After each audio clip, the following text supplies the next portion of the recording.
جی اس وقت میرے ساتھ موجود ہیں جماعت اسلامی تاندلیہ والا کے صدر مدثر شاہ چشتی۔ ہم ان سے جانتے ہیں کہ آج یوم یکجہتی کشمیر کے سلسلے میں وہ کیا میسیج دینا چاہتے ہیں۔ بسم اللہ الرحمن الرحیم۔ آج 5 فروری کا دن ہے اور کشمیر کے حوالے سے یہ دن منایا جا رہا ہے۔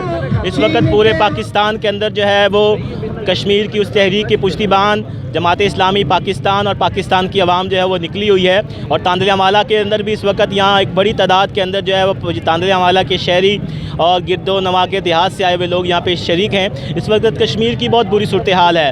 وہاں گزشتہ 6 ماہ سے کرفیو ہے، وہاں پہ لوگوں کے اوپر ظلم اور جبر کے پہاڑ توڑے جا رہے ہیں۔ وہاں ننھے منھے معصوم پھولوں کی کلیوں کو روندا جا رہا ہے، ان کو گرفتار کر کے جیلوں میں بند کیا جا رہا ہے، اور اس وقت وہاں پہ ادویات کی کمی ہے، اسپتالوں میں لوگوں کو روکا جا رہا ہے، ان کو نہیں جانے دیا جا رہا ہے، اور لوگ اپنی شہادتوں پہ قبرستان تک اپنے شہداء کو دفن نہیں کر سکتے، گھروں کے اندر قبریں کھود کے جو ان کو دفن کیا جا رہا ہے۔